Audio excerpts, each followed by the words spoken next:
Claudia, but you already worked a lot. Yes. Yes. We did so many things today already. Good morning, So, everyone. Hey, Good morning. first of all, so I think you want to say that this will not be your clothes for the final, right? Why not? Why not?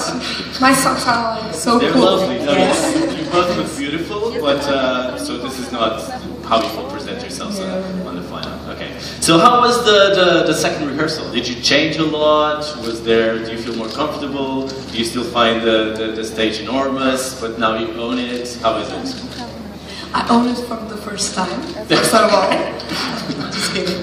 No, everything is more comfortable right now because everything is like the little details that we like did in the first time, in the first rehearsals. We like did everything right this time. We're just tuning the lightning and some detail like that, and I think we are even more confident. Yes, I like it very much. Really, I'm really excited because I think it's what we imagined. It's what you imagined. Yes. Yeah, and it looks beautiful. So, and you're making all the Portuguese proud. Yeah. How is it? Yeah. How are you handling this huge responsibility? Well, first of all, it's the first time we're hosting the Eurovision Song Contest, and that's already huge for us. But the fact that the two of you are the Portuguese representatives in Lisbon, does that put extra pressure? Are you focusing more on the competition, or just the song, or in each other and singing it as the best way possible? What are your thoughts in the last few days? all of it. All of it at the same time. In the same time, with a lot of things. But yeah, it's a great honor to represent Portugal in Portugal. We're so close with our friends and family. It's very cool.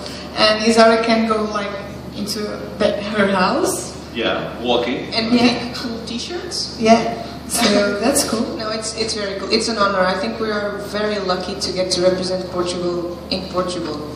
And I feel that everyone is excited, not just us, but Portugal in general. I think it's in our genes that we like to host things and really be kind to the others. So it's been great. And are you already thinking about what will be the importance of this step in your individual careers, or you're just really focusing on this moment? Because you just released your album, your first album. I will in June. You will in June. Okay, it's not out yet. No, I think obviously this is a huge step because we are earning so much experience and just doing something that is really different from the usual. But I don't think we are focused on that because this is huge. So I think it deserves 100% of focus and concentration. So the album will be released in June because of that, because I don't want to be distracted from anything. This is probably the best thing we could be doing right now. So. And you, Claudia, are you already thinking about next step, or again just living the moment, living the dream? Living the dream. No, the Eurovision is like a big thing that consumes a lot of my time. But I'm preparing my first single, so I'm very excited about it. But yeah, I'm like focused right now in the Eurovision. It's like Saturday, so we are like focused 100% on that. Okay, cool. Okay, so we're going to the questions from the press. Any questions? Yeah, here on the third row. Thank you. Hello there, beautiful ladies. I'm Gabor Roche on radio television from Northern Serbia, Hungarian community radio and television station. Well, my first question goes to this beautiful lady. You know, you seem to me like a reincarnation of Joanna Klepko from the Eurovision Song Contest 2014 from Copenhagen, who represented Poland. You had 80% that you look just like her. Did someone mention this to you? Have you ever seen them in the same room, both of them? No, actually. Probably they're the same person. But really, like her face, when I first saw you, your picture, the outlets, and seriously, you just look like Cleo from the United. You have a picture. Yes, of course. I think we have a problem because they told me that I was just like Christian Kostov. And I was like, okay, so now it's your turn. So you're no stranger to Eurovision then? No problem. You've been like second place last year. Yeah. She represented Poland. What? Yeah? A little bit, yeah. Agree? Christian is blonde now. But it Mrs. Blonde? Yes. Oh, I can't go that far. I cannot pull it off. Okay, so you see, like, they're both Portuguese, but it's already like a multinational team. Okay, more questions from the audience? Oh, we have Madeline. Okay, Madeline, can you stand up, please? Because she's been like the most present press representative here in the press room. So I want her to come on stage and actually take my place, because she's so much more beautiful than I am. Come here. Oh, yeah. She looks like, oh no. Oh no. And she's gonna do too early for this. The question in Portuguese. I'll help you here. Nice shoes. Nice shoes. She's in Nice heels shoes. in the morning. Respect. Okay, so you take it from here, and I just go and sit, and you do my job. Olá.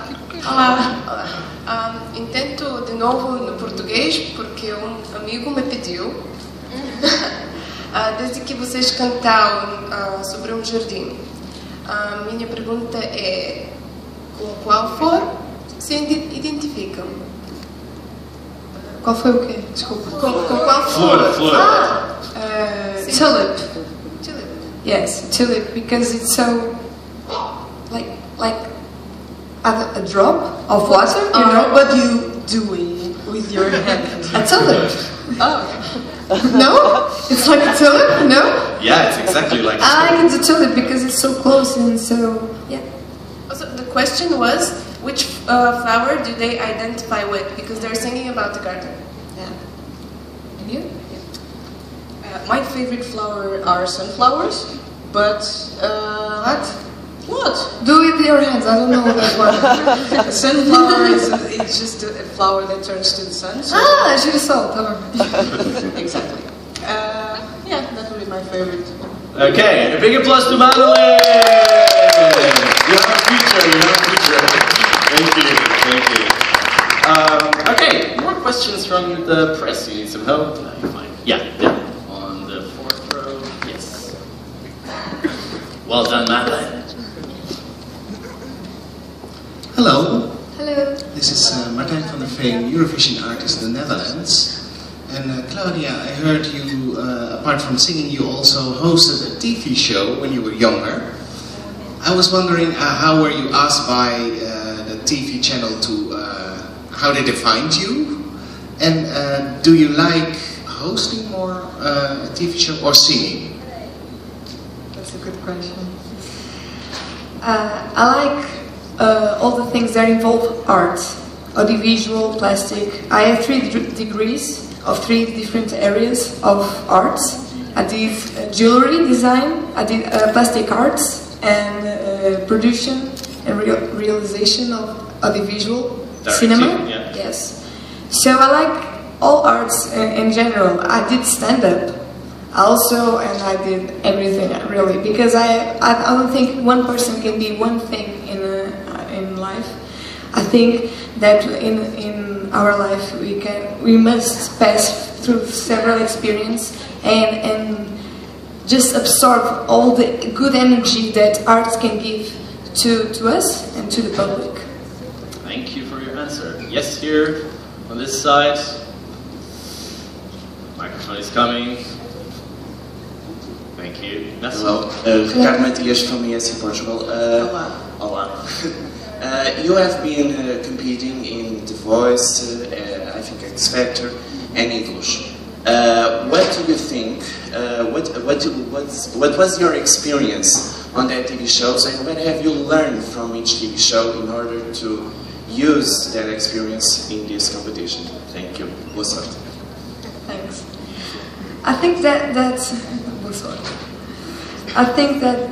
those talent shows, that entertainment shows, are great for artists to be like comfortable in front of cameras and be like chill in these kind of things. Just that, I think. But artistically, I think that for me, I think compose is the best thing to an artist, to be like above everything, because it's like the total freedom to be an artist is composing something.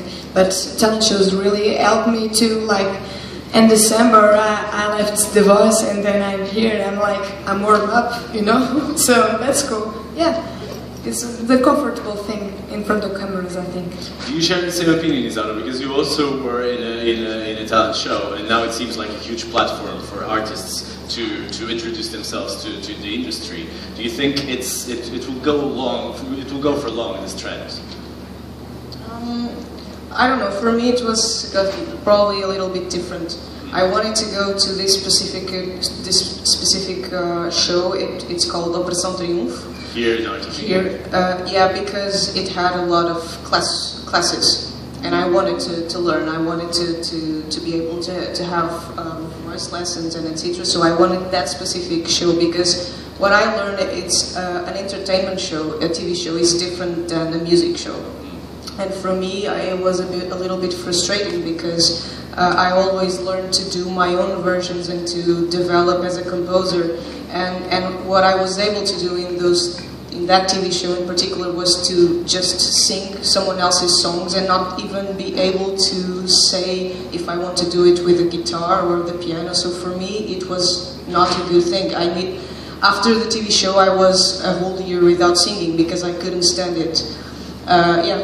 So you think it's double-sided? Yes, There's a good side. it's so much information, but it was very, very good because I got to be comfortable and I had thousands of classes, but I needed time to figure out what that could mean for me.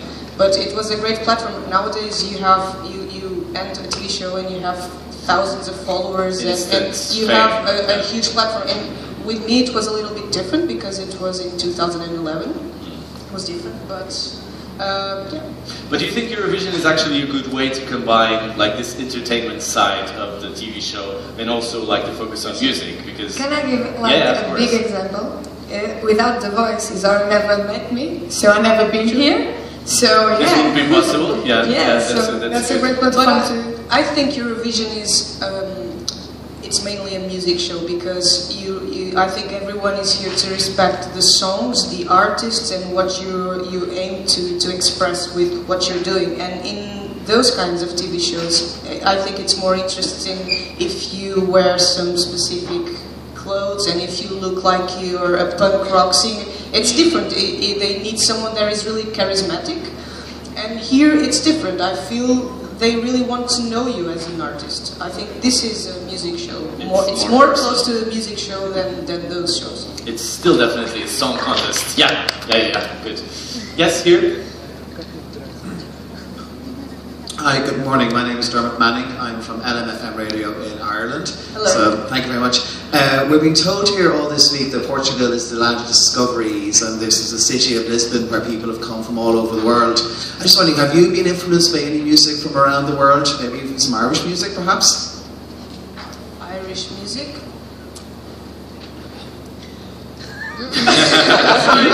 No, yes, but I'm totally brain freeze because it's so early. I was trying to remember. Maybe I know some, but I know. Yes, No Patrol. I like it. You too. You too. It's like my. Yeah. I didn't know that. I don't like it that much. I like it, but not. But Snow Patrol, I've seen them live probably 2 times. They're always here in Portugal. They love us. Thank you. Here on the first row.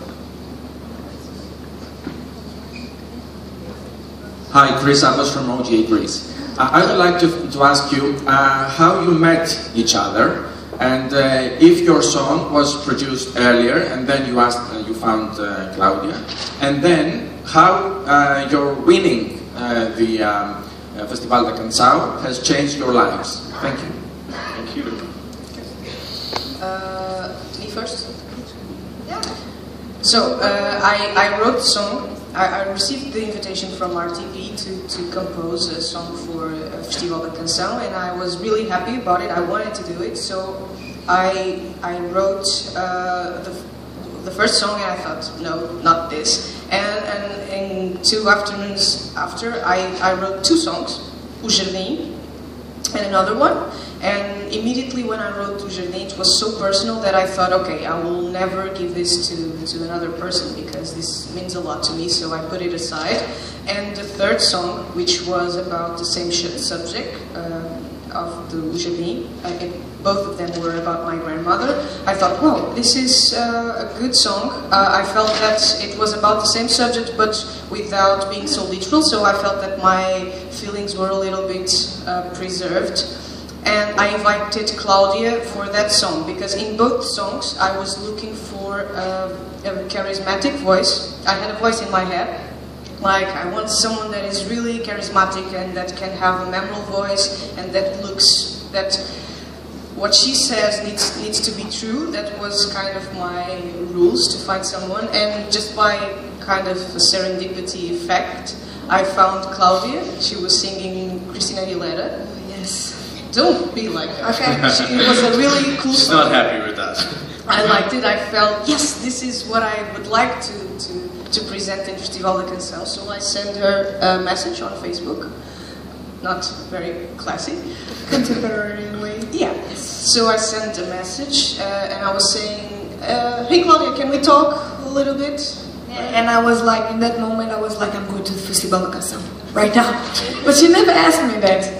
So yeah, I was very excited about it. And then she sent me the first one, and I went here in Lisbon. I'm from Portugal, the north of Portugal.